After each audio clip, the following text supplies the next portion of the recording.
मित्रों, अब वो ऐतिहासिक घड़ी आ गई है जो प्रस्ताव माननीय राजनाथ सिंह जी ने हम सबके सामने रखा, जिसे सभी दलों ने, घटक ने समर्थन अनुमोदन किया, वह सदन के सामने रखा जाता है। आप सबसे निवेदन है कि करतल ध्वनि के साथ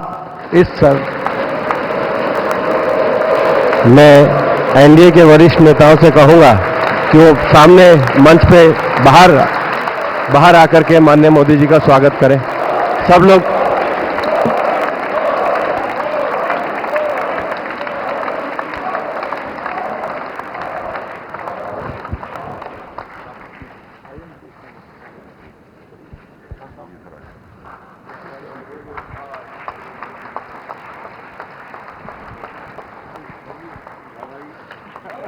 भारत माता की, भारत माता की, भारत माता की।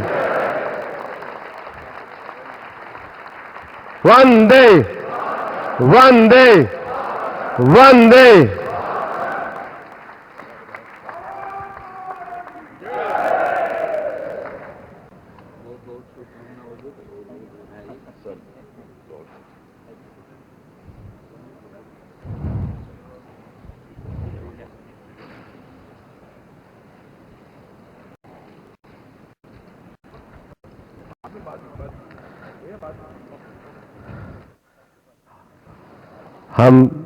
हम सब लोगों के लिए हर्ष, गौरव और सौभाग्य का विषय है कि एनडीए के हमारे नेता के रूप में माननीय नरेंद्र मोदी जी से हम निवेदन करेंगे कि वो हम सब लोगों को भारत के उज्जवल भविष्य के लिए संबोधन प्रदान करें। हम सब लोग करतल ध्वनि से माननीय प्रधानमंत्री जी का अभिनंदन और स्वागत करते हैं।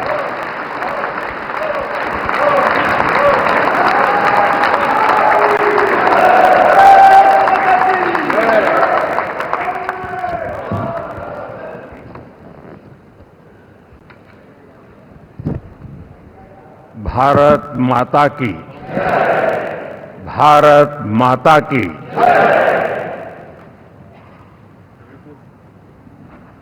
मैं सबसे पहले तो इस सभागृह में उपस्थित एनडीए घटक दलों के सभी नेतागण, नवनिर्वाचित सभी सांसदगण और हमारे राज्यसभा के भी सांसदगण, आप सबका हृदय से बहुत बहुत आभार व्यक्त करता हूं।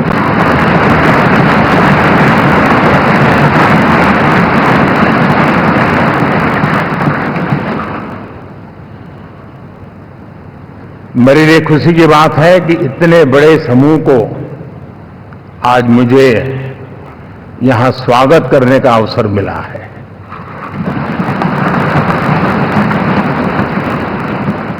जो साथी विजयी होकर के आए हैं वे सभी अभिनंदन के अधिकारी हैं, लेकिन जिन लाखों कार्यकर्ताओं ने दिन रात परिश्रम किया है, न उन्होंने दिन देखा न रात देखी, और इतनी भयंकर गर्मी में हर दल के कार्यकर्ता ने जो पुरुषार्थ किया है, परिश्रम किया है, मैं आज संविधान सदन के इस सेंट्रल हॉल से सर झुका करके उनको प्रणाम करता हूं।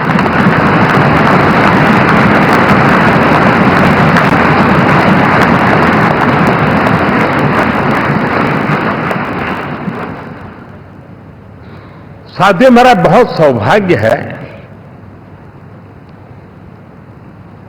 कि एनडीए के नेता के रूप में आप सब साथियों ने सर्वसम्मति से चुन करके मुझे एक नया दायित्व दिया है, और इसके लिए मैं आपका बहुत बहुत आभारी हूं।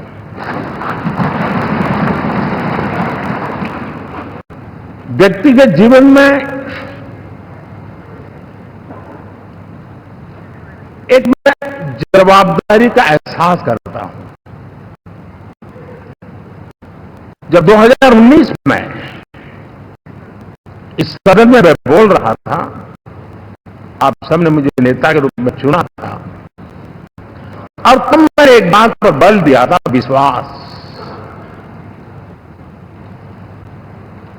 आज जब आप मुझे फिर से एक बार ये दायित्व देते हैं, इसका मतलब है कि हम दोनों के बीच, हम आपस में विश्वास का सेतु इतना मजबूत है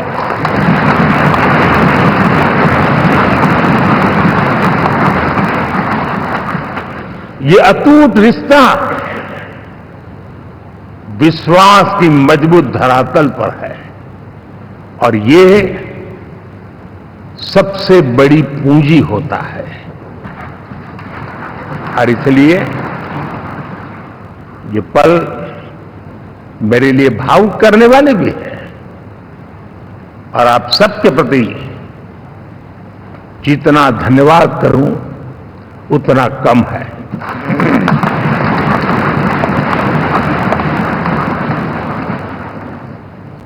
साथियों,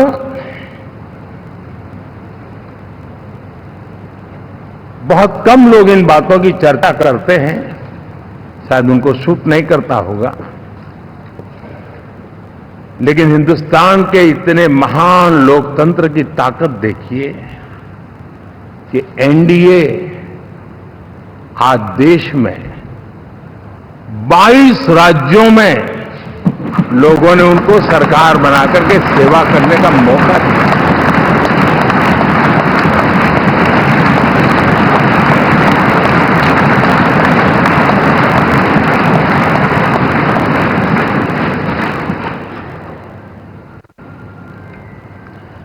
हमारा ये अलायंस सच्चे अर्थ में भारत की असली जो स्पिरिट है, जो भारत का आत्मा है, भारत की जड़ों में जो रचा बसा है, उसका एक अर्थ में प्रतिबिंब है।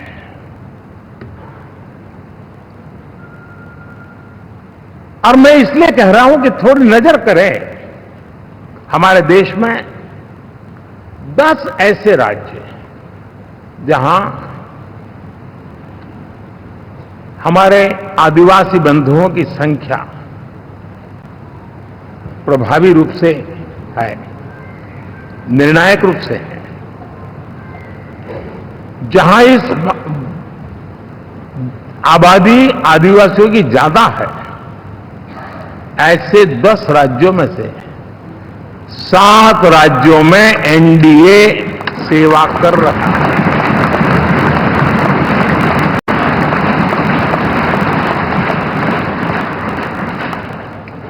साथियों, हम सर्वपंथ संभाव के हमारे संविधान को समर्पित है, और देश में चाहे हमारा गोवा हो या हमारा नॉर्थ ईस्ट हो, जहां बहुत बड़ी मात्रा में हमारे ईसाई भाई बहन रहते हैं, आज हम उन राज्यों में भी एनडीए के रूप में सेवा का अवसर हमें मिला हुआ है।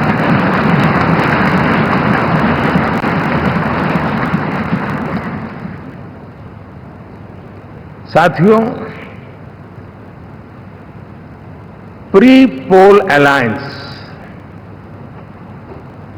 हिंदुस्तान के राजनीतिक इतिहास में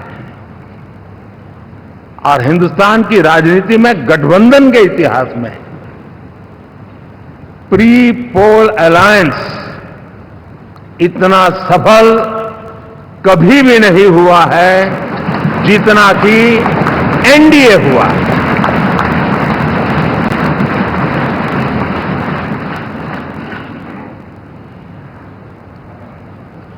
और ये गठबंधन का विजय,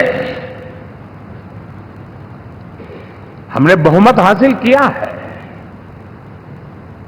और मैं कई बार कह चुका हूं, शब्द अलग होंगे लेकिन मेरे भाव उसमें एक सातत्य है।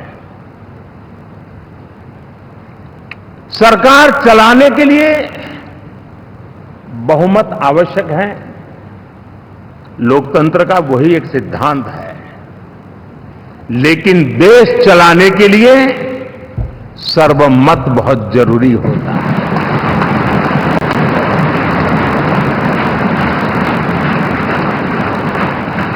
और मैं आज देशवासियों को यहां से विश्वास दिलाना चाहता हूं कि आपने जिस प्रकार से हमें बहुमत देकर के सरकार चलाने का सौभाग्य दिया है, ये हम सबका दायित्व है कि हम सर्वमत का निरंतर प्रयास करेंगे और देश को आगे ले जाने के लिए हम कोई कोर कसर नहीं छोड़ेंगे।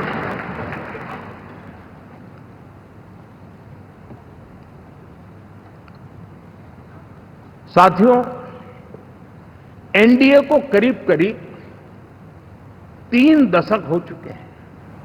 यानी आजादी के 75 साल में 3 दशक एनडीए, ये सामान्य घटना नहीं है जी।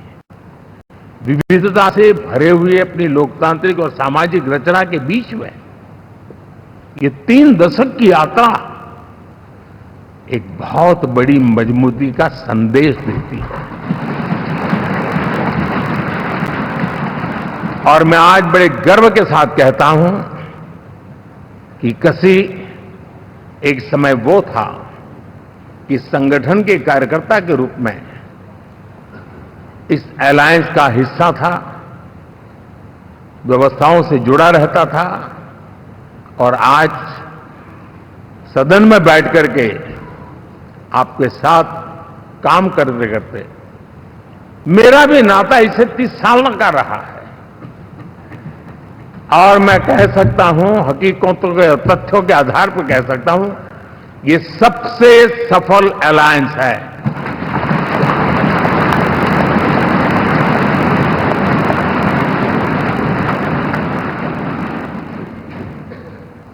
हम गर्व से कह सकते हैं कि 5 साल का टर्म होता है। इस अलायंस ने 30 साल में से 5-5 साल के 3 टर्म सफलतापूर्वक पार किए हैं और अलायंस 4थे टर्म में एंटर कर रहा है।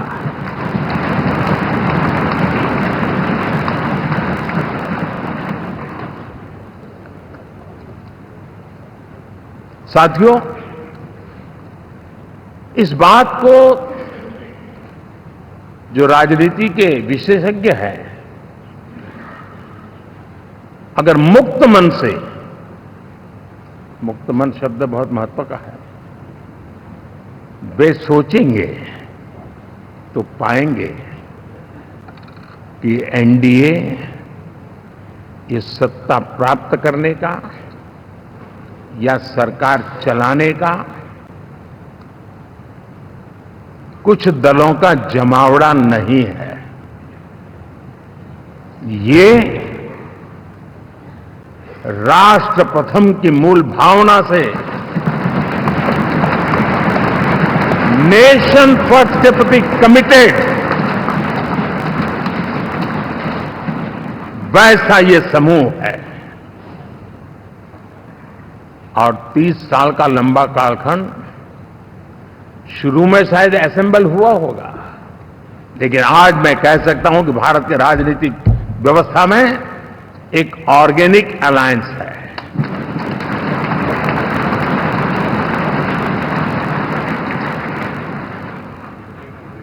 और ये मूल्य श्रद्धेय अटल बिहारी वाजपेयी, श्री प्रकाश सिंह जी बादल, श्री बाला साहब ठाकरे, श्री जॉर्ज फर्नांडिस, श्री शरद यादव, अनगिनत नाम मैं कह सकता हूं। इन लोगों ने जिस बीज को बोया था, वो आज भारत की जनता ने विश्वास का सिंचन कर करके इस बीज को वटवृक्ष बना दिया है।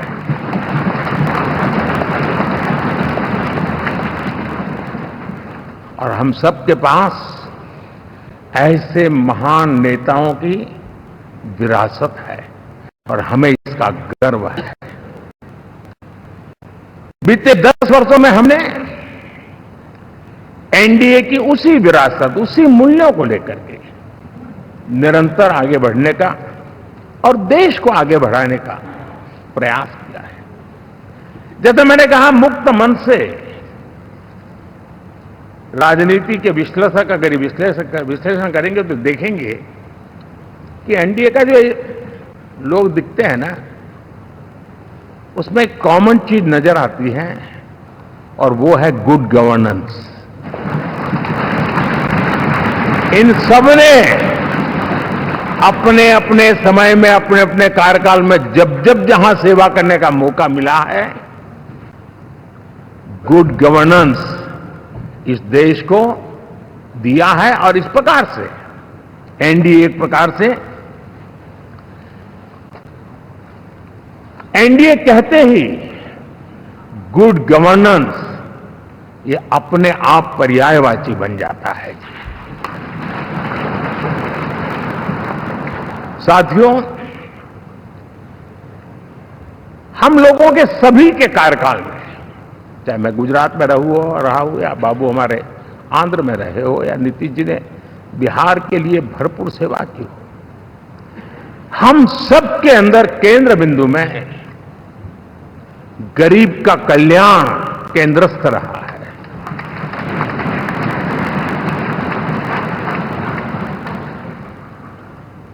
और देश ने एनडीए के गरीब कल्याण के, गुड गवर्नेंस के 10 साल को देखा है। इतना नहीं, मैं कह सकता हूं देश ने इसे जिया है।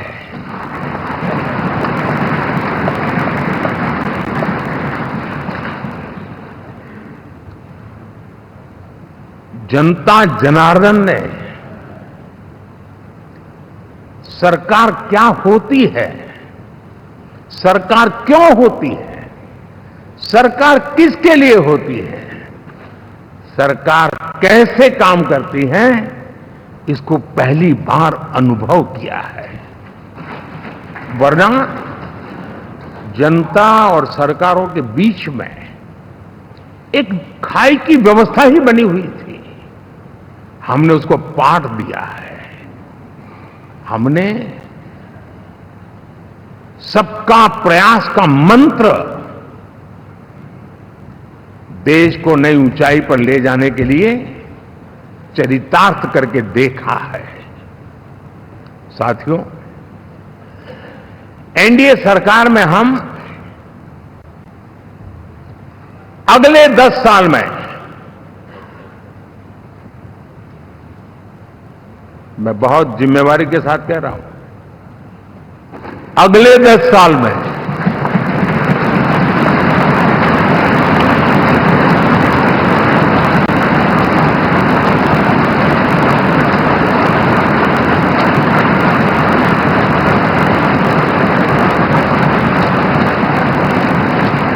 गुड गवर्नेंस,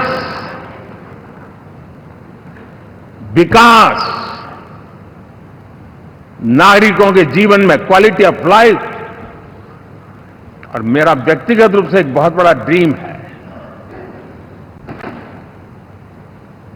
मैं लोकतंत्र की समृद्धि को जब सोचता हूं तो मैं चाहता हूं कि सामान्य मानवीय के जीवन में से, और खास करके मध्यम वर्ग, उच्च मध्यम वर्ग, उनके जीवन में से सरकार की दखल जितनी कम हो उतनी लोकतंत्र की मजबूती है।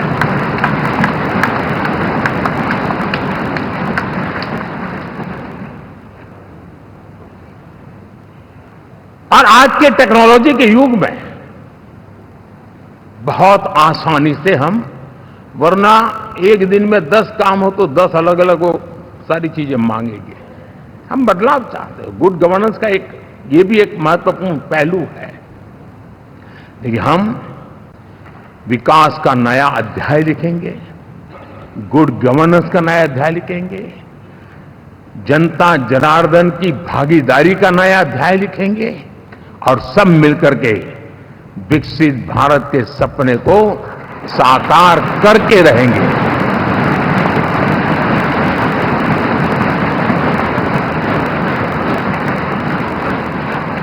साथियों, एनडीए में, और मैं अगर विस्तार से कहूं तो सदन में किसी भी दल का कोई भी जनप्रतिनिधि होगा, मेरे लिए सब बराबर है।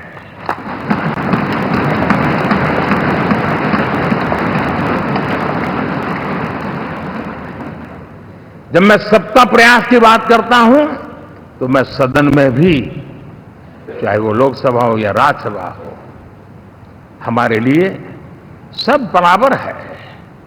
और यही एक भाव है जिसके कारण 30 साल से एनडीए अलायंस मजबूती के साथ आगे बढ़ा है। अपना पराया कुछ नहीं है। सबको गले लगाने में हमें कभी कोई कमी नहीं रखी है। उसी का परिणाम है कि जनता का विश्वास भी जीत पाते हैं। साथियों, हमने 2024 में जिस टीम भावना से काम किया है और ग्रासरूट लेवल पे किया है, सिर्फ फोटो ऑप करना, नेता मिलकर के हाथ हिलाएं और फिर तुम्हारे रास्ते में मेरे रास्ते, ऐसा नहीं। ग्रासरूट लेवल तक सबने मिल करके ये जो काम किया है, और उसी ने हमें ऑर्गेनिक अलायंस का सामर्थ्य दिया है।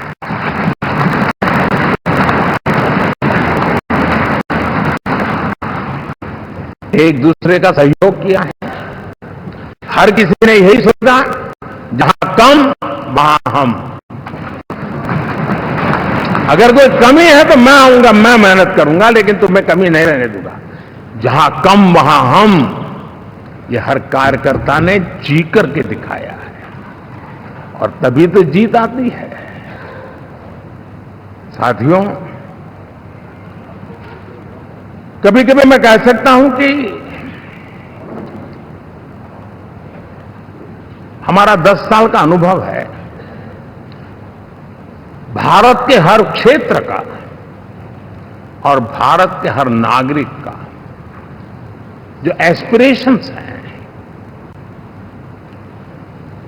रीजनल एस्पिरेशंस हैं, वे और नेशनल एस्पिरेशंस, इसका एक अटूट नाता होना चाहिए।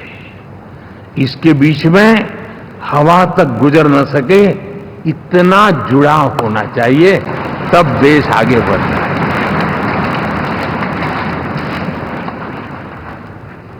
साथियों, इस चुनाव में मैं कुछ उल्लेख जरूर करना चाहूंगा जो मेरी नजरिए से मैंने देखा है।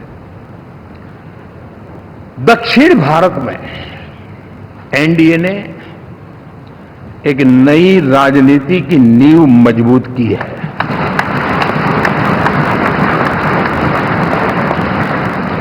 अब देखिए, कर्नाटक एंड तेलंगाना, अभी अभी तो इनकी सरकारें बनी थी, लेकिन पल भर में ही लोगों का विश्वास टूट गया, भ्रम से लोग बाहर आ गए और एनडीए को गले लगा दिया। कर्नाटक और तेलंगाना में दोनों जगह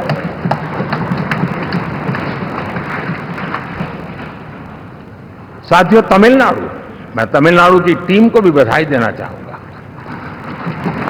और वहां हमारा एनडीए समूह बहुत बड़ा भी है, और कईयों को पता था कि हम एक साथ एक सीट नहीं लड़ा पाएंगे, लेकिन इस लड़ाई में हम साथ रहेंगे। और मैंने बहुत से एनडीए के साथी तमिलनाडु में ऐसे हैं कि जिनका कोई उम्मीदवार नहीं था, लेकिन इस झंडे को ऊंचा रखने के लिए वो जी जान से जुटे थे।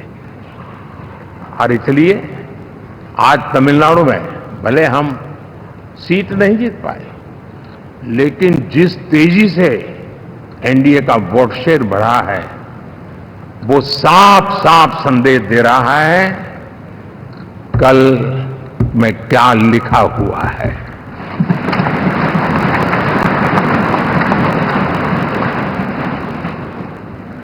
साथियों, पुडुचेरी हो, केरला हमारे सैकड़ों कार्यकर्ताओं के बलिदान हुए हैं। यूडीएफ हो या एलडीएफ हो, शायद हिंदुस्तान के राजनीतिक जीवन में इतना जुल्म एक विचारधारा को लेकर के जीने वाले लोगों पर हुआ होगा तो सिर्फ मैं कह सकता हूं केरल में हुआ है। जम्मू कश्मीर से भी ज्यादा हुआ है। उसके बावजूद भी सामने कहीं विजय नजर नहीं आता था। उन्होंने परिश्रम की पराकाष्ठा में कभी पीछे नहीं रहे, पीढ़ियां खपा दी और आज पहली बार संसद में केरल से हमारा प्रतिनिधि बन के आया।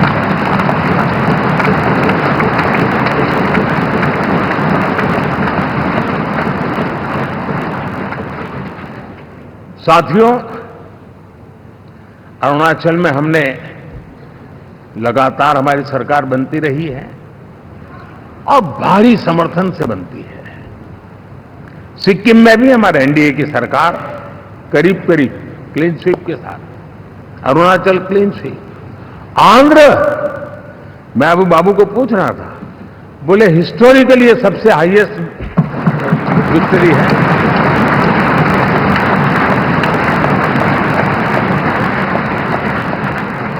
और जो यहां दिखता है ना पवन, ये पवन नहीं, ये आंधी है।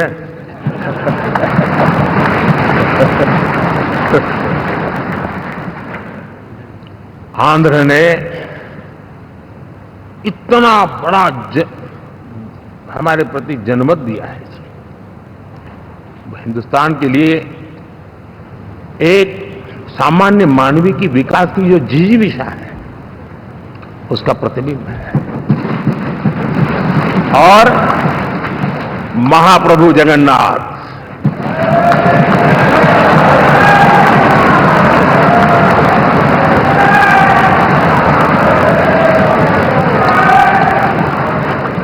और मैंने अनुभव किया हमेशा।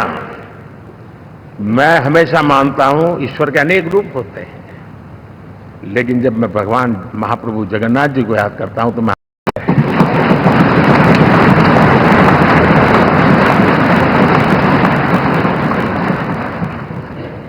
और वहां जो क्रांति रूप परिणाम आया है, मैं इसे एक रिवॉल्यूशन देख रहा हूं। और मैं इसके साथ कह सकता हूं कि विकसित भारत का हमारा जो सपना है, आने वाले 25 वर्ष, पहले मैंने 10 साल कहा था, यहां मैं 25 साल कह रहा हूं। आने वाले 25 साल महाप्रभु जगन्नाथ जी की कृपा से उड़ीसा देश की विकास यात्रा के ग्रोथ इंजन पैकी एक होगा।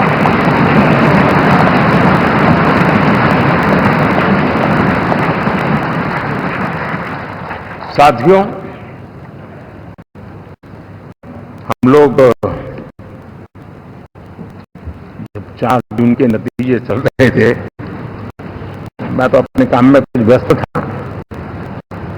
बाद में फोन आना शुरू हो गए, तो मैंने किसी को पूछा, यार ये तो ठीक है आंकड़े वांकड़े, तो मुझे ये बताओ कि ईवीएम जिंदा है कि मर गया?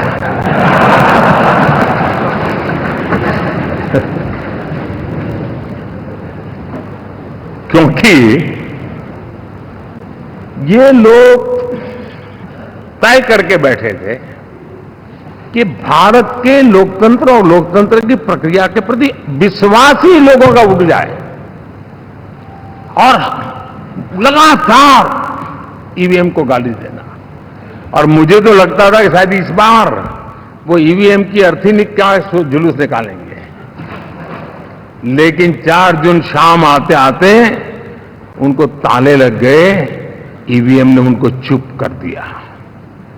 ये ताकत है भारत के लोकतंत्र की, ये ताकत है भारत की निष्पक्षता की, ये भारत की ताकत है भारत के चुनावी तंत्र की, चुनाव आयोग की।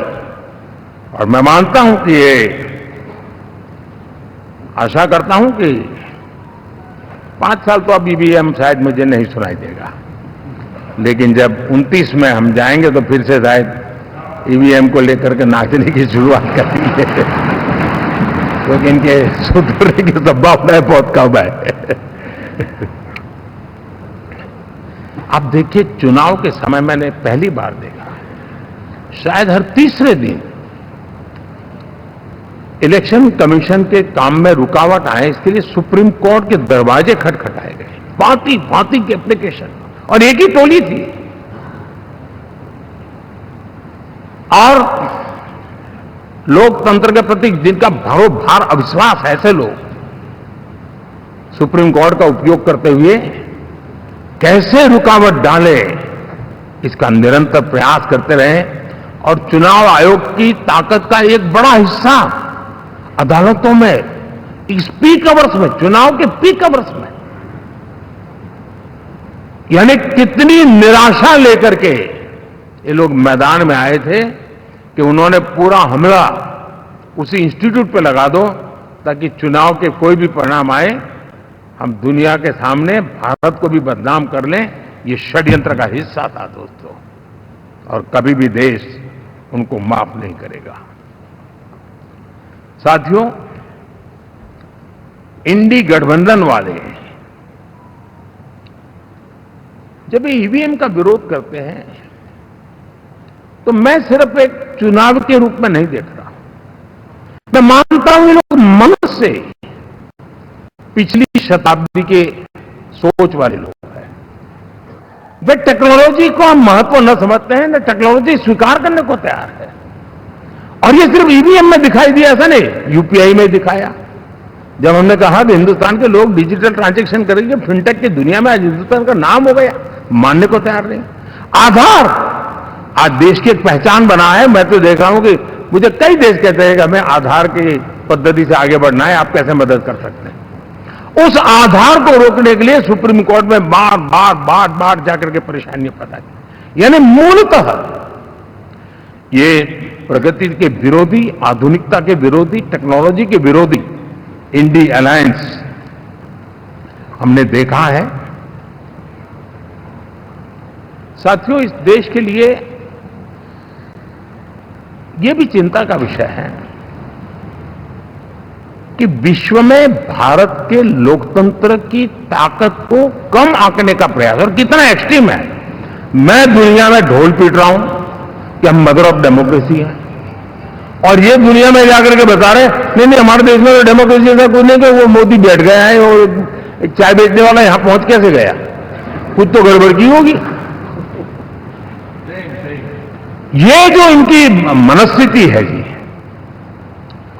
भारत के नागरिकों को चुनाव प्रक्रिया के प्रति अविश्वास पैदा करने का जो उनका षड्यंत्र है, मैं मानता हूं कि अब दुनिया भी भारत के लोकतंत्र की विविधता, विशालता, व्यापकता, गहनता, इन सबको भी जानने समझने के लिए आकर्षित होगी। ऐसे इस चुनाव के नतीजे में देख रहा हूं। साथियों, जब 1 तारीख को मतदान पूरा हुआ और 4 तारीख को काउंटिंग, इस बीच की चीजों को आप देखिए। योजनाबद्ध तरीके से देश को हिंसा की आग में झोंकने का भाषण बयान दिए जाते थे। यहां इकट्ठे होना, यहां पहुंचना, यहां करना। कुछ लोग इस चीज को गंभीर नहीं लेते हैं, लेकिन ये बहुत गंभीर है। आप भारत के लोकतंत्र को, पहले उसकी व्यवस्था को अनादर करते हो, अब परिणाम आने से पहले एक ऐसा माहौल बना दो कि बस आग लगा देंगे। हर प्रकार से इन शब्दों का अर्थ यही निकलता है कि उन्होंने देश को उस दिशा में ले जाने का प्रयास किया था। लगातार देश को गुमराह करने का प्रयास किया गया, देश के लोगों को बांटने का प्रयास किया। अरे, चुनाव एक ऐसा लोकोत्सव होता है कि ज्यादा से ज्यादा लोगों को हम जोड़े, तोड़ने के लिए नहीं होता है, लेकिन हर प्रकार से कोशिश यही की गई है। साथियों, मैं मानता हूं कि 2024 के लोकसभा के चुनाव के जो नतीजे हैं,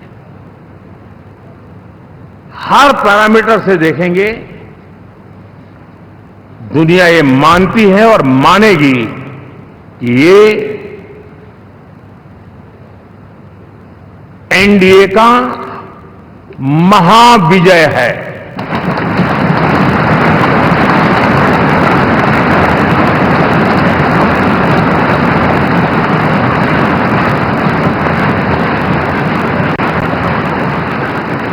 और आपने देखा 2 दिन कैसा चला, जैसे हम तो हार चुके हैं, गए, सब चारों तरफ यही दिखता था,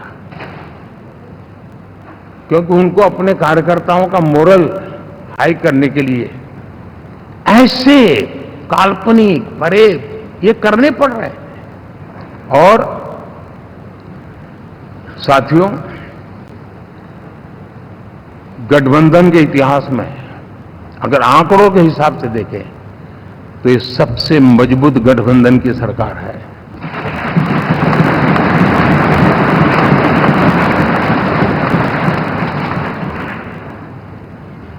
लेकिन कोशिश ये की गई कि इस विजय को स्वीकार न करना, उसको पराजय के छाया में डुबो कर रखना, लेकिन उसकी ऐसी चीजों की बाल मृत्यु हो जाती है, और हो भी गई। लेकिन देशवासी जानते हैं कि न हम हारे थे, न हम हारे हैं।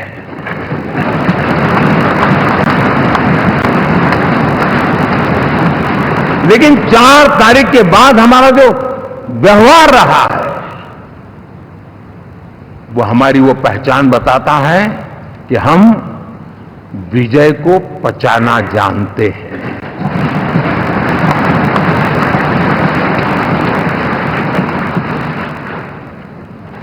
हमारे संस्कार ऐसे हैं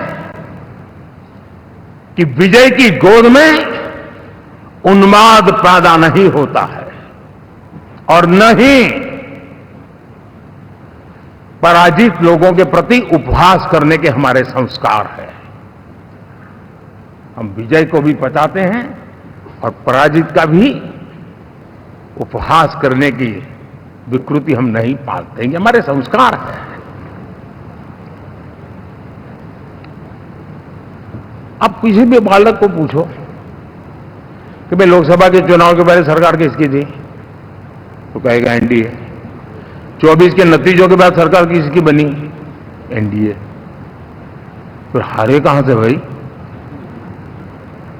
पहले भी एनडीए थी, आज भी एनडीए और कल भी एनडीए है।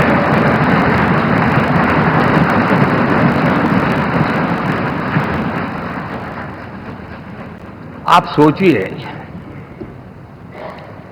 10 साल बाद भी कांग्रेस 100 के आंकड़े को नहीं छू पाई।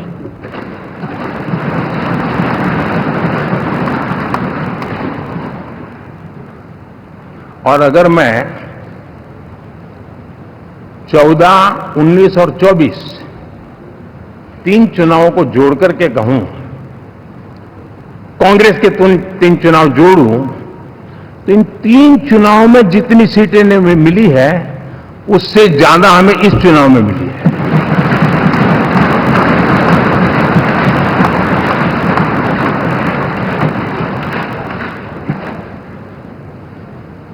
और मैं साफ देख रहा हूं साथियों, एनडीए वालों को अंदाज नहीं है, वे धीरे धीरे पहले तो डूब रहे थे, अब तेज गति से ये गर्त में जाने वाले हैं।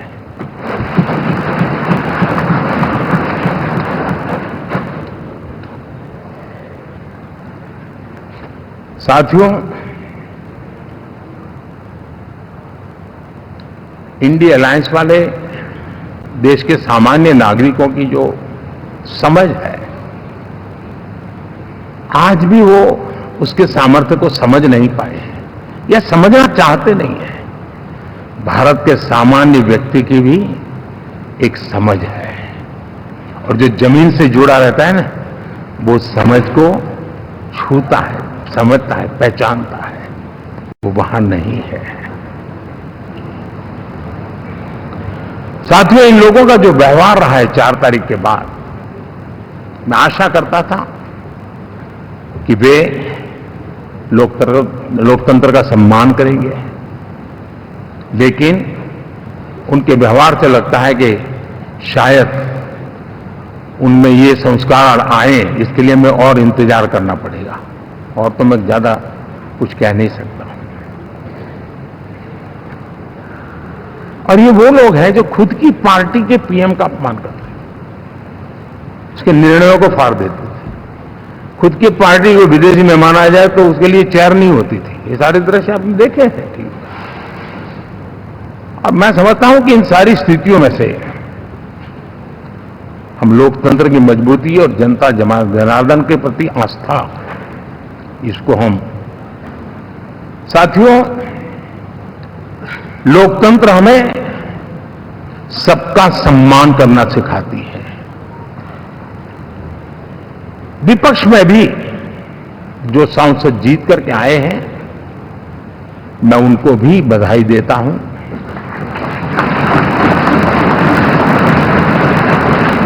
और मैं पिछले 10 वर्ष में एक चीज मिस कर रहा था कि debate, participation, quality of debate मैं मिस कर रहा हूं। लेकिन मैं आशा करता हूं कि अब इस नया जो सदन बना है, वो कमी मुझे खलेगी नहीं। शायद हमारे साथी भी राष्ट्रहित की नियत के साथ सदन में आएंगे, और भले वो विपक्ष में बैठे होंगे, लेकिन राष्ट्र के विपक्ष में नहीं है, हमारे विपक्ष में है। राष्ट्र में तो हम सब एक ही दिशा में हैं।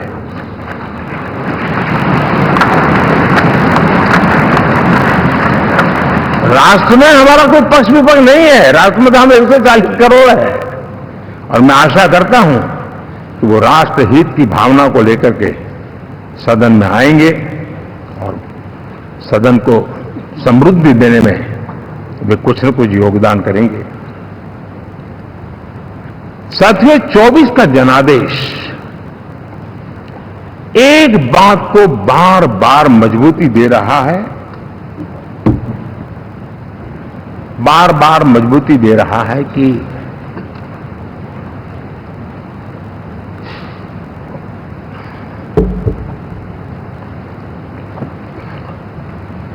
देश को आज के वातावरण में सिर्फ और सिर्फ एनडीए पर ही भरोसा है।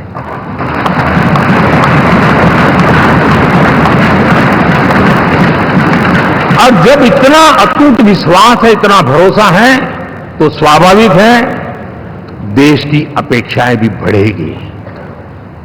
और मैं इसे अच्छा मानता हूं और हम सबका कर्तव्य भी मानता हूं।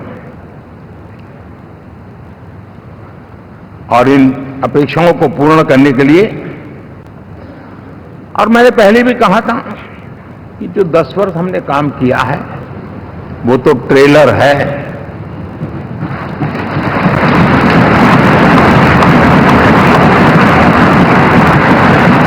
और वो मेरा चुनावी वाक्य नहीं था, ये मेरा कमिटमेंट है। हमें और तेजी से, और विस्तार से, और तेज गति से देश के आकांक्षाओं को पूर्ण करने में रत्ती भर भी विलंब नहीं करना है।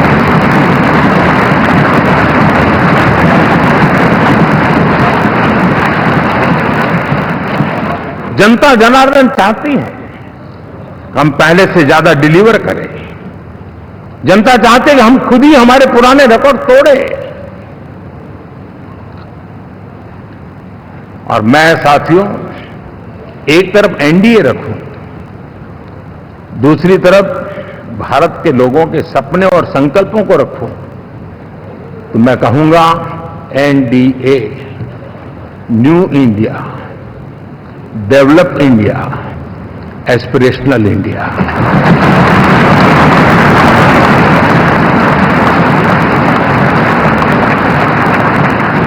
और इसी सपने और संकल्पों को पूरा करना ये हम सबका संकल्प भी है, कमिटमेंट भी है और हमारे पास रोड मैप भी है।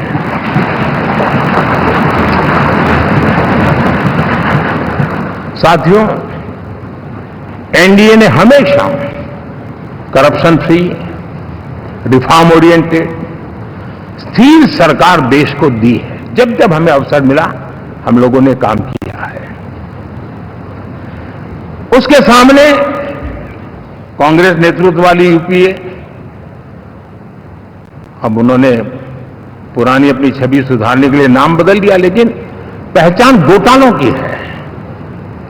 आए दिन घोटाले, यही पहचान रही है।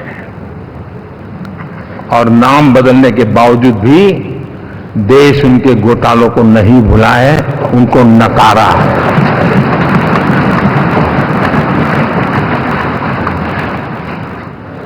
और मैं कह सकता हूं साथियों, इंडी अलायंस वालों ने एक व्यक्ति का अपोज करने के वन पॉइंट एजेंडा के कारण देश की जनता ने उनको ही ऑपोजिशन में बिठा दिया है।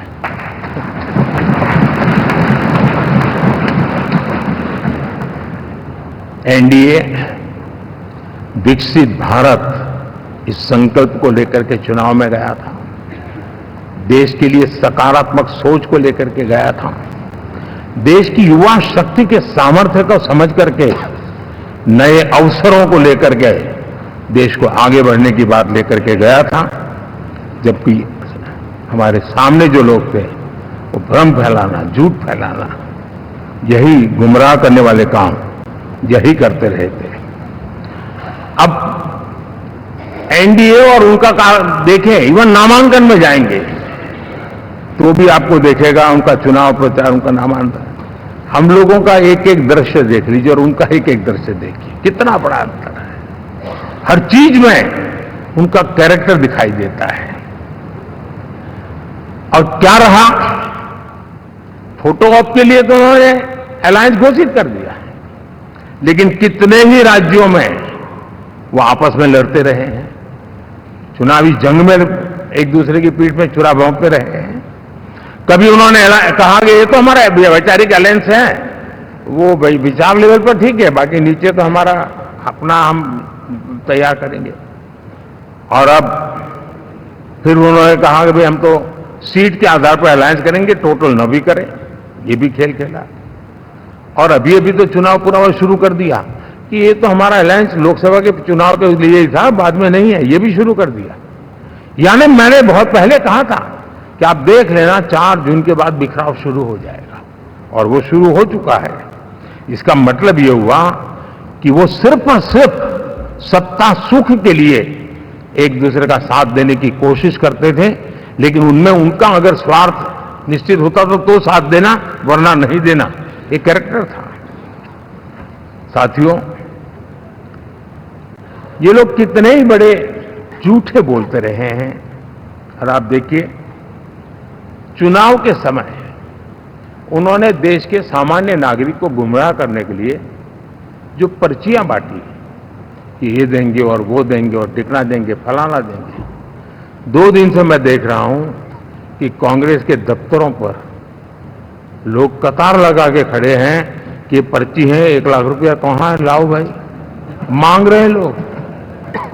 यानी आपने जनता जनार्दन की आंखों में कैसा उनको भ्रमित किया, कैसी आंख में धूल झोंक दी कि वो बेचारा सामान्य नागरिक मान के चलता था, हाँ भाई 4 जून के बाद रुपये मिल जाएगा, इसलिए वो जाके खड़ा रह गया। और अब उसको धक्का मारा जा रहा है, डंडे मारे जा रहे हैं, वहां से निकाला जा रहा है। अब इस प्रकार का चुनाव ये अपने आप में देश के गरीबों का अपमान है। हमारे देश के सामान्य नागरिकों का अपमान है और कभी भी देश ऐसी हरकतों को न भूलता है न ही कभी माफ किए बिना माफ कभी करता है।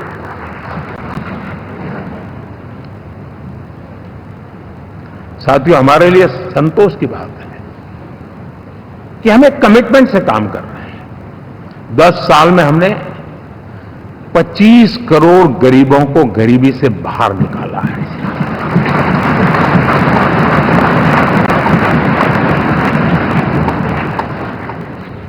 गरीब कल्याण का एक सुरक्षित मजबूत कवच दिया है हमने उसको, और उसके अंदर भी एक नए एस्पिरेशंस पैदा हुई है कि हां, अब मुझे गरीब नहीं रहना है, और उसके लिए मुझसे जो हो सकेगा मैं हर अवसर का फायदा उठाऊंगा। 3 करोड़ गरीबों को घर, ये ऐसे कहने का आंकड़ा नहीं है जी, कितनी मेहनत पड़ती है मुझे मालूम है, लेकिन हम सफलतापूर्वक इसको कर पाए हैं। 4 करोड़ लोगों को दे चुके हैं, 3 करोड़ का हम संकल्प लेकर के आज से आगे बढ़ेंगे। यानी ये भी हिम्मत है कि 4 करोड़ देने के बाद जिन परिवारों का विस्तार हुआ है, जरूरत पड़ी है और राज्यों की भी उसमें इच्छा है, 3 करोड़ नए घर बनाने का संकल्प। 70 वर्ष की आयु से ऊपर के व्यक्तियों को, नागरिकों को 5 लाख रुपए तक इलाज के लिए मुफ्त इलाज की व्यवस्था। मुद्रा योजना के तहत हमारे नौजवानों को कारोबार के लिए 20 लाख तक की उनकी बैंक से उनको लोन मिले, इसकी व्यवस्था। ये मैं समझता हूं कि वायदा हमारे तीसरे कार्यकाल की गारंटियां, सब मैं अभी बताता नहीं हूं, लेकिन इन गारंटियों के प्रति हम कमिटेड हैं और उसे पूर्ण करने के लिए हम कोई कमी नहीं रखेंगे। साथियों, गरीब का सशक्तिकरण और मिडिल क्लास को सुविधा, ये हमारी प्राथमिकता है, क्योंकि मध्यम वर्ग अब इस देश का एक बहुत बड़ा चालक बल है। भारत की ग्रोथ स्टोरी में ये ऐसे ऐसे नए फोर्सेस में देख रहा हूं जो हमारी बहुत बड़ी शक्ति बनने वाले हैं, और इसलिए हम उस पर भी उतना ही, और मिडिल क्लास की बचत कैसे बढ़े, सेविंग कैसे बने, उसके लिए, उसकी क्वालिटी ऑफ लाइफ के लिए हम क्या कर सकते हैं, हमारी योजनाओं का विस्तार कैसे किया जाए, हमारे नीति नियमों में बदलाव कैसे किया जाए, उस पर भी हम आने वाले दिनों में काम चाहते हैं। साथियों, पंचायत से पार्लियामेंट तक हमारी नारी शक्ति की सक्रिय भागीदारी, ये हमारा कमिटमेंट है, और हमने हमारे पिछले कार्यकाल में नारी शक्ति बंधन अधिनियम करके उस बात को हमने आगे बढ़ाया है। और वो दिन दूर नहीं होगा जब हमारे सदन में बहुत बड़ी तादाद में हमारी माताएं बहनें देश का नेतृत्व करती हुई दिखाई देगी।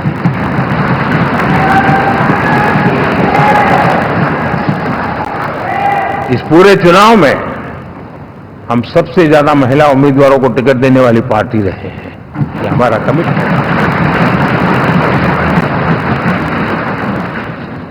हमारी महिला सांसदों को जो आशीर्वाद देश की जनता ने दिया है, मैं इसके लिए विशेष रूप से उनका आभार व्यक्त करता हूं। और साथियों, आपने देखा होगा G20 समिट में दुनिया के सामने एक विषय लेकर के हम बड़े आग्रह से गए हैं, और वो है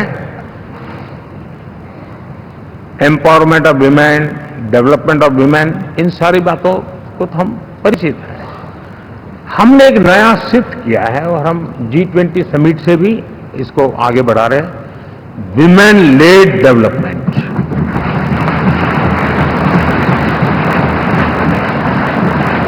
एक बार हमारा इस प्रकार का कमिटमेंट बनता है तो परिवर्तन बिल्कुल साफ नजर आता है। साथियों, एनडीए का ये कार्यकाल बड़े फैसलों का है, तेज विकास का है, और अब हम समय गंवाना नहीं चाहते कि हम 5 नंबर की इकोनॉमी से 3 नंबर की इकोनॉमी पर पहुंचना है।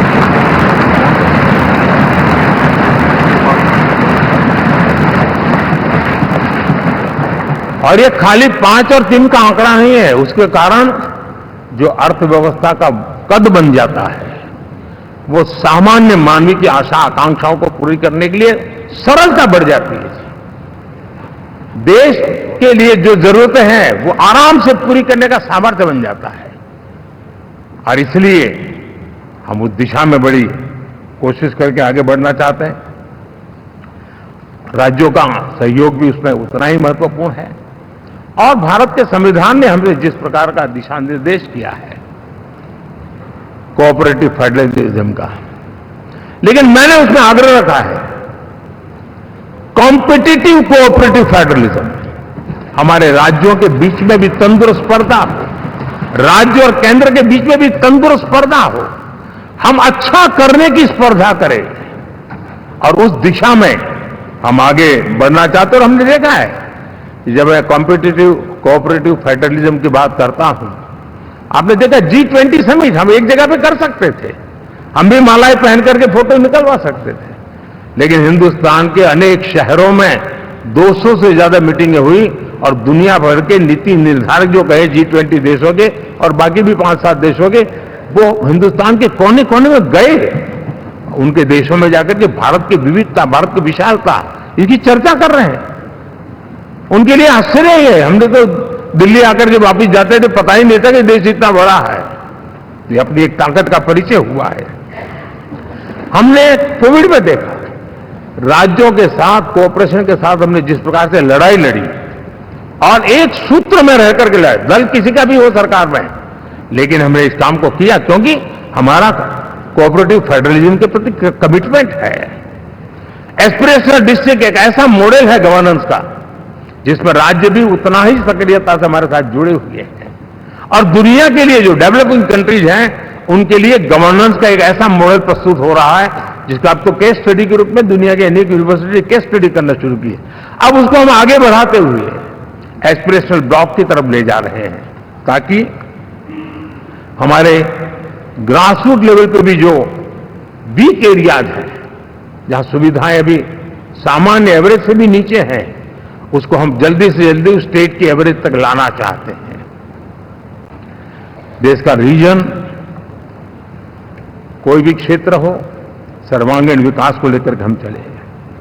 साथियों, गत 10 वर्ष में इंफ्रास्ट्रक्चर के क्षेत्र में हमने एक बहुत बड़ा यानी सोचने में भी बदलाव लाए। जमीन पर तो यार हमारे एक बार कर लो ना, उस सहारे में से बदलाव नहीं, अब तो अच्छा ही चाहिए, बड़ा ही चाहिए, जल्दी से जल्दी पहुंचाने वाला चाहिए। सामान्य मानवी के मन को हमने इससे प्रेरित भी किया है और पुरुषार्थ करके हमने उस दिशा में काम किया है। 5 साल में हमें गति शक्ति यानी इस प्रकार के प्लेटफॉर्म पर जो काम किया है, जो काम 6-6, 8-8 महीने तक नहीं होता था, वो आज 15-20 दिन में कर सकते हैं। सर टेक्नोलॉजी का उपयोग करके हम काम कर रहे हैं और ये जब होता है तो उसका मूल फायदा देश के नौजवानों के लिए रोजगार के अति अवसर बन जाते हैं। उनके लिए जीवन में सिलेक्शन के लिए बहुत बड़ा दायरा बढ़ जाता है और वो हमें साथियों, आज भारत दुनिया में विश्व के लिए एक नया मैन्युफैक्चरिंग हब के रूप में उभर रहा है। और जब हम मैन्युफैक्चरिंग हब कह रहे हैं तब सिर्फ इलेक्ट्रॉनिक गुड्स या सर्विसेज की मैं बात नहीं कर रहा हूं। मैं फूड प्रोसेसिंग में भी आज दुनिया में हम बहुत तेजी से आगे बढ़ रहे हैं और वो भारत के किसानों को बहुत बड़ी ताकत देने वाला है। उसी प्रकार से स्पेस हो, आर्टिफिशियल इंटेलिजेंस हो, स्टार्टअप्स की बात हो, स्किल जॉब अपॉर्चुनिटीज की बात हो, आज भारत बहुत तेजी से आगे बढ़ेगा, बढ़ रहा है, ये मेरा विश्वास है। साथियों, मुद्रा योजना, ड्रोन दीदी, विश्वकर्मा योजना, इसने भी नई संभावनाओं को जन्म दिया है। साथियों, हमारी संस्कृति, हमारी विरासत, उसके प्रति हम जितना ध्यान केंद्रित करेंगे दुनिया के लिए आकर्षण का केंद्र बनेगा और इसलिए हम उन दिशा में, और मैं मानता हूं भारत के लिए टूरिज्म एक ऐसा एवेन्यू है जो गत शताब्दी में हमें कभी आज से लेकर के पीछे के 100 साल में कहूं, ऐसा अवसर नहीं मिला है जैसा आने वाले 25 साल में मिलने वाला है। दुनिया भारत की तरफ मुड़ने वाली है। अब हमारा काम है हम इसके लिए आवश्यक व्यवस्थाओं को विकसित करें, हमारी विरासत के प्रति हम हमारा पर्यटन का विकास करते हुए एक विन विन सिचुएशन का हम फायदा उठाएं और उसमें बहुत अधिक निवेश की संभावनाएं मैं देखता हूं। और ये ऐसा क्षेत्र है जिसमें हर स्तर के लोग कमाते हैं, गरीब से गरीब आदमी भी कमाता है और बड़ी बड़ी होटल वाला भी कमाता है, हर कोई इसमें कमाता है। और हमने टूरिज्म के हम बल देना चाहते हैं, बहुत पोटेंशियल है। आज इंफ्रास्ट्रक्चर के क्षेत्र खुले हैं, इसका फायदा उसको मिलता है, एयरवे हो, रेलवे हो, हमारे एक्सप्रेस वे हो, ये हमारा यातायात जितना बेहतर हो और हमारा डिजिटल कनेक्टिविटी का जो काम है ये इसके लिए एक बहुत बड़ा पॉजिटिव ग्राउंड तैयार कर रहा है और जिसका फायदा मिलने वाला है। और जो वोकल फॉर लोकल और रीजनल टूरिज्म, इसको एक बल देने का काम है। साथियों, अब दुनिया एक नए युग में प्रवेश रही है। जिस समय औद्योगिक क्रांति हुई उस समय हम गुलामी के दौर से गुजर रहे थे, तो औद्योगिक क्रांति का जितना फायदा लेना चाहिए हम नहीं ले पाए। अब एक नया युग शुरू हो रहा है, हरित युग, ग्रीन एरा। भारत के पास बहुत संभावनाएं हैं इसका नेतृत्व करने की और हम इसके लिए आने वाले दिनों में ग्रीन हाइड्रोजन की बात हो, ग्रीन एनर्जी हो या ग्रीन जॉब्स हो या ग्रीन मोबिलिटी हो, इन सारे विषयों को हम इतनी तेजी से आगे बढ़ाना चाहते हैं ताकि इस हरित युग का नेतृत्व दुनिया में भारत का सामर्थ्य सिद्ध कर दें, ये हम चाहते हैं। साथियों, इसी सिलसिले में इस 5 जून को जब पर्यावरण दिवस था, 4 जून को नतीजे आ गए थे, तो उसी दिन मेरे मन में एक विचार आया कि कार्यक्रम 5 जून को हमने आरंभ किया, एक पेड़ मां के नाम। हर किसी को मां के प्रति श्रद्धा होती है और मैं भी देशवासियों को कहूंगा कि आने वाले समय में कभी आपकी माता जी का जन्मदिन हो, क्या कोई और शुभ दिन हो, अपनी मां के नाम पर एक पेड़ लगाइए और मां जीवित है तो साथ लेकर जाइए, उनकी फोटो आप सोशल मीडिया में अपलोड कीजिए और मां नहीं है तो उनकी फोटो रख करके एक पेड़ लगाइए और वो अपनी मां का भी सम्मान होगा और धरती मां की सेवा होगी। हम इन 2 माताओं की सेवा करें। साथियों,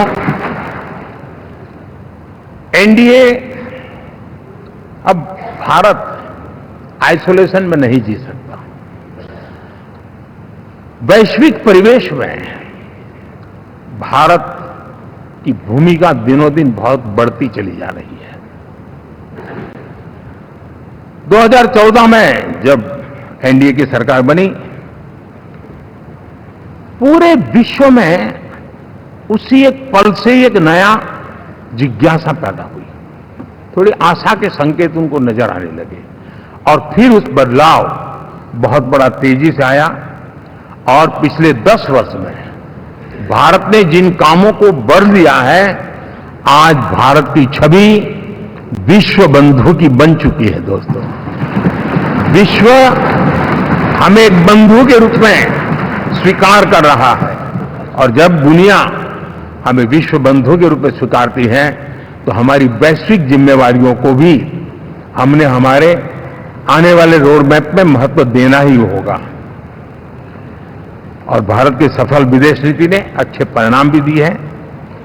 हमने हर संकट को उस प्रकार से हैंडल किया जिस प्रकार से मानवीय मूल्यों को हमने प्राथमिकता दी, उसका परिणाम है कि सामान्य मानवी के मन में ये विश्व बंधु वाला भाव बहुत मजबूत हुआ और भारत का सेवा भाव का जो कैरेक्टर है उसको विश्व ने पहचाना है। चाहे यूक्रेन का संकट हो, चाहे अफगानिस्तान का संकट हो, हर हमारे लोगों को बचाना हो, हमने किसी भी में हमने कोई कमी नहीं रखी है। और साथियों, ये क्षमता के कारण भारत में निवेश की संभावनाएं बहुत बढ़ने वाली है। मैं राज्यों से भी कहूंगा कि आप प्रगतिशील नीतियां बनाकर रेडी रहिए विश्व आज आपके आंगन पे दरवाजे पर दस्तक दे रहा है और जो राज्य ज्यादा स्पष्ट नीतियों के साथ आएगा, जो राज्य उन कंपनियां विदेश आने वाले लोगों को ठीक से हैंडल करेगा, उसको बेनिफिट मिलने ही वाला है। और भारत ने जो नीतियां बनाई है, भारत ने जो वातावरण बनाया है, उसका लाभ भारत के हर राज्य को मिलना चाहिए और उस दिशा में हम तेजी से काम करना चाहते हैं। साथियों, हमने G20 समिट में देखा है, दुनिया का भारत के प्रति नजरिया बदला है। जो लोग इन चीजों को माइन्यूटली देखते होंगे उनको पता होगा कि G20 एक प्रकार से कई संकटों से गुजर रहा था। उतार चढ़ाव आते रहते थे, बिखराव भी नजर आ रहा था, लेकिन भारत में G20 आने के बाद नए प्राण से भर गया है, नया सामर्थ्य आ गया है।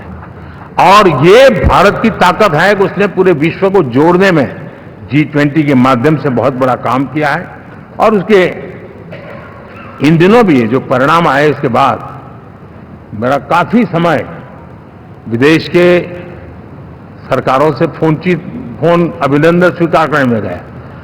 और शायद मैं 2014 में 19 में भी ऐसा अनुभव नहीं था जितना इस बार फ्लो है। दुनिया के करीब करीब, अब नाम ले, उसने भारत को शुभेच्छा व्यक्त की है या बात करने की कोशिश की है। यानी ये वैश्विक जो हमारा ताकत है उसका परिचय करवा रहा है। और उसके कारण मैं मानता हूं कि विश्व में हमारा सम्मान और साथ साथ भारत में निवेश, ये दोनों संभावनाएं बढ़ रही है। साथियों, हमारे संविधान का 75वां वर्ष है।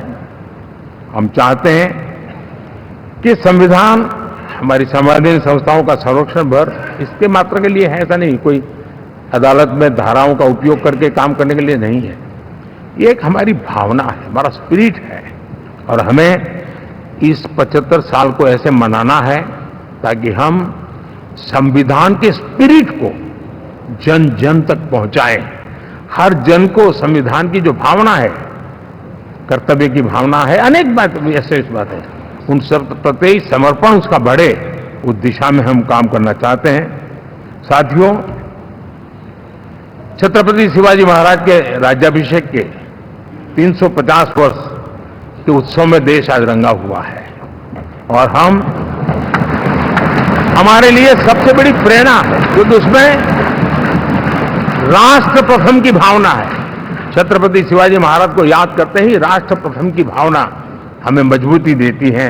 और इसलिए हम देश में इसी एजेंडा को आगे रखते हुए, और जब इसी समय 350 साल का पर्व आया है, तो हमें अपनी पॉलिसी और परफॉर्मेंस और सामान्य मानवीय का जीवन बेहतर करना है, उसमें जरा भी विलंब नहीं करना है। साथियों, विकास की सारी तैयारियां, रोड मैप लेकर को हम चलेंगे ही, चल रहे हैं। लेकिन साथ साथ हम नए नए सांसद आए हैं, कुछ पुराने सांसद हैं, कुछ ज्यादा अनुभवी सांसद भी हैं। आप देखते हैं कि इन दिनों, पिछले 2 दिन से आप टीवी पे देखते होंगे, एक भी सच्चाई मुझे उसमें नजर नहीं आई। कोई ये कह रहा है, कोई वो कह रहा था, सब मैंने कहा भी जरा पूछो तो ये जानकारी लाते कहां से, गपगोले चला रहे हैं, किसी के खाते में कुछ भी डाल करके चल रहा है। तो मतलब ये थोड़े दिन, क्योंकि 10 साल से ऐसे अवसर नहीं मिले हैं, तो शायद ये उबाल जरा ज्यादा रहेगा। लेकिन आप मान के चलिए जी, ऐसे लोग कोई पहुंचेंगे, बस साहब मेरा अच्छा संबंध है, मंत्री में आपका नंबर कर सकता हूं, आया, हमें भी पता नहीं होता है यार, हो सकता है मिनिस्टर बनने का ही रास्ता होगा तो हम भी गलती से उसका हाथ पकड़ लेते हैं और वो पता नहीं वो किस खाई में डुबो देता है। कभी कभी तो शायद अब तो टेक्नोलॉजी ऐसी है कि हो सकता है मेरे सिग्नेचर से कोई लिस्ट बाहर निकल जाए कि ये मंत्री बन गए, हो सकता है कोई बुद्धिमान डिपार्टमेंट भी बांट दे। तो आजकल कई लोग सरकार बनाने में लगे हुए हैं, मंत्री पद बांट रहे हैं, पद बांट रहे हैं, व्यवस्था बांट रहे हैं। मैं आपसे आग्रहपूर्वक कहता हूं, और जो मोदी को जानते हैं ये सारे प्रयास निरर्थक है वे।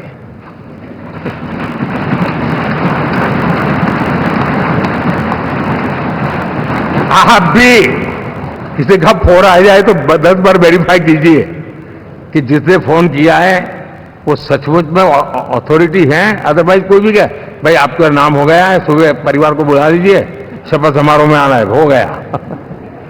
तो ऐसी गपबाजी करने वाली एक बहुत बड़ी फौज रहती है।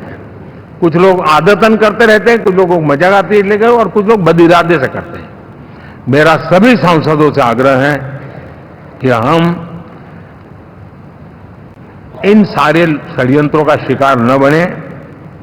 दूसरा, हमारे जो इंडिया अलायंस वालों ने इस चुनाव में फेक न्यूज में एक्सपर्टाइज कर लिया, डबल पीएचडी कर लिया उन्होंने, वो शायद इसका भरपूर उपयोग करेंगे।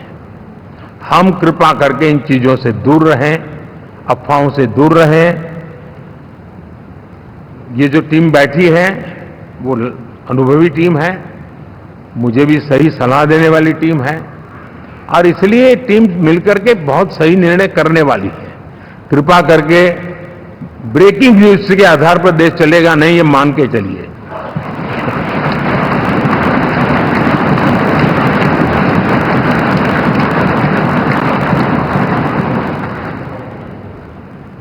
साथियों, विकसित भारत का संकल्प लेकर के हम चले हैं।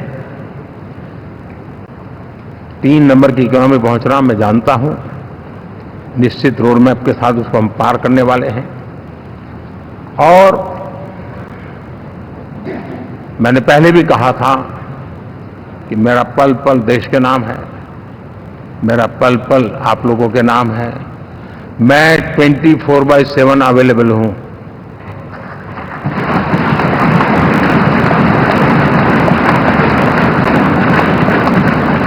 हमें मिलकर के देश को आगे बढ़ाना है।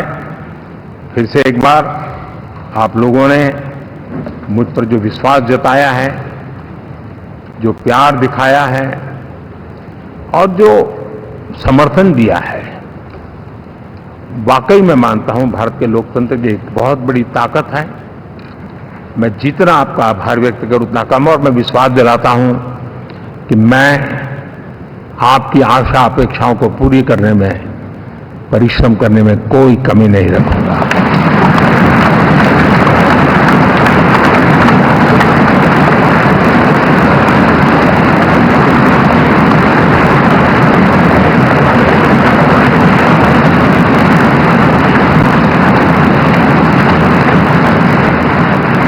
मेरे लिए जन्म सिर्फ और सिर्फ 1 लाइफ 1 मिशन, और वो है मेरी भारत माता। ये मिशन है 140 करोड़ देशवासियों के सपनों को पूरा करने के लिए खप जाना।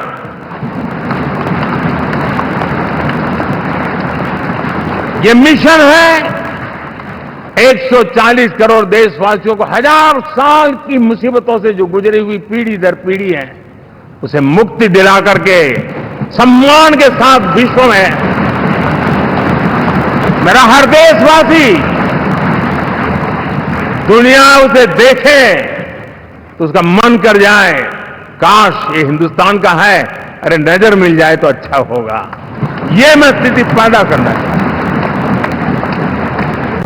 उसका मन लालायित होना चाहिए, हिंदुस्तानी है, अरे यार जरा हाथ मिला लूं, कुछ एनर्जी मुझे भी आ जाए।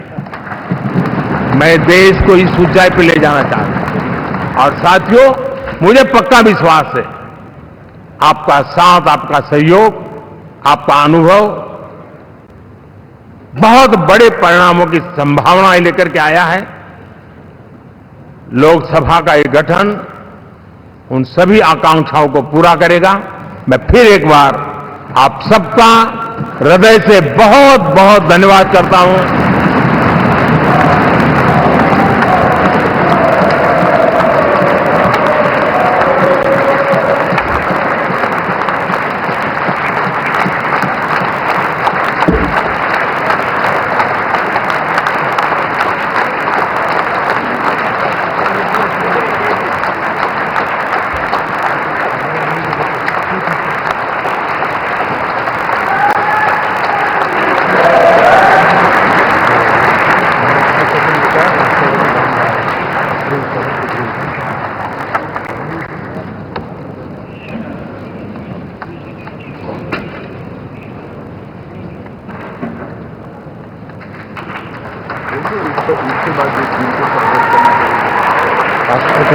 बदला के फिर छुट्टी करवा दिया। जो एनडीए के साथी स्वागत करना चाहते हैं वो आगे आ सकते हैं, और बाकी भी जो फिर पार्टी के वरिष्ठ नेता भी स्वागत करना चाहते हैं वो आगे आ सकते हैं। एनडीए के वरिष्ठ नेता राष्ट्रपति भवन की ओर भी इसके बाद जाएंगे। तो एनडीए के साथ ही तमिलनाडु वाला देवनाथ, हाँ जाओ जाओ।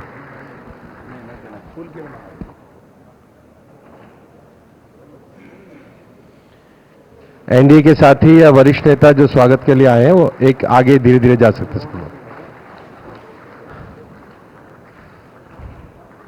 तो एनडीए संसदीय दल की बैठक में ऐतिहासिक निर्णय, ये ऐतिहासिक बैठक है और प्रधानमंत्री के तौर पर चुना गया है, एनडीए संसदीय दल का नेता चुना गया है प्रधानमंत्री नरेंद्र मोदी को। तो एक बार फिर से तीसरी बार लगातार देश की बागडोर संभालने जा रहे हैं नरेंद्र मोदी, और ये ऐतिहासिक पल है जब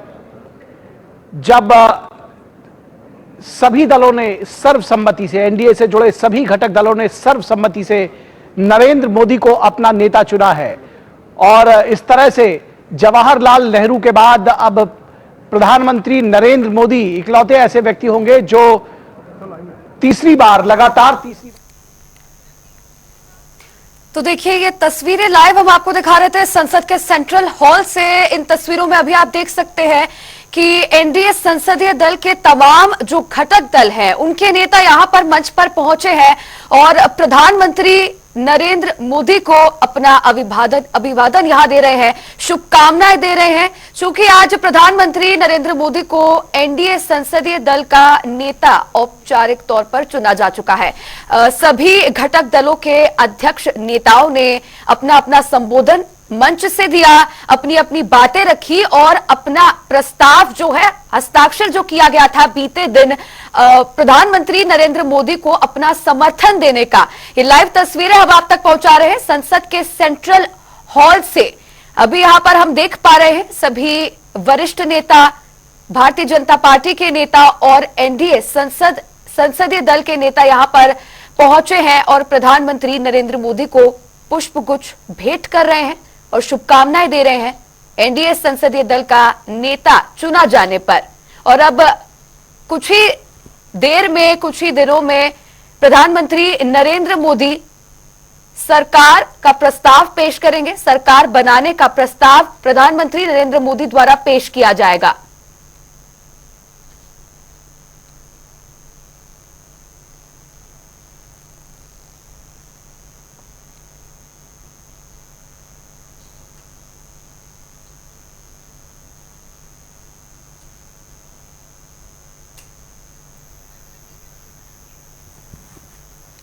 संसद के सेंट्रल हॉल से ये तस्वीरें आप देख पा रहे हैं। प्रधानमंत्री नरेंद्र मोदी को शुभकामनाएं दी जा रही है। एनडीए संसदीय दल के सभी नेता यहां पर मौजूद हैं। आज बड़ी बैठक, बेहद महत्वपूर्ण बैठक ही रही।